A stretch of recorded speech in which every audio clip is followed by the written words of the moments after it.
Let's move about 2 miles up the road now to Canyon Springs High School, where a student was shot and killed just yesterday. 8 News Now reporter Karen Castro is there. And Karen, what are school district officials saying about this spike on gun crimes on campuses? Well, of course, Denise, they want to do something about it. In fact, Dr. Jara, CCSD Superintendent, announced he is forming an advisory group. He says it's clear there's a problem with guns on campuses, but he says this is not only a school district problem. He says this is a community problem. A dangerous start to the school year. There have been 7 incidents involving guns on CCSD campuses.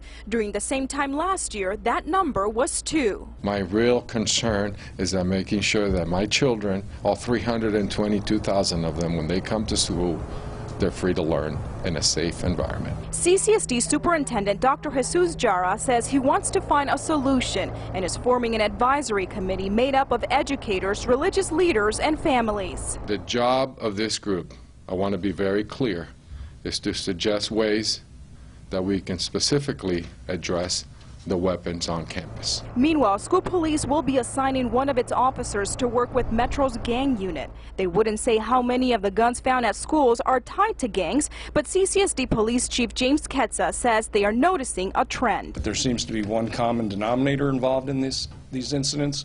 These guns are either were involved in another crime or were not tracked by their owners properly. Chief Ketsa says they are having a hard time getting information from students, but they are reminding the public there are ways to report safety concerns anonymously. The program Safe Voice is available through an app, online, and over the phone. As of August 1st, CCSD has received more than 700 tips. But I can promise that we will continue to do everything in our power to ensure that our schools are safe and our students have the peace of mind that they deserve every single day. And Dr. Jara is expecting to get those recommendations from the advisory group by December 1st. He then plans to present those recommendations before the CCSD Board of Trustees for possible action. Reporting live, Karen Castro, 8 News Now. All right.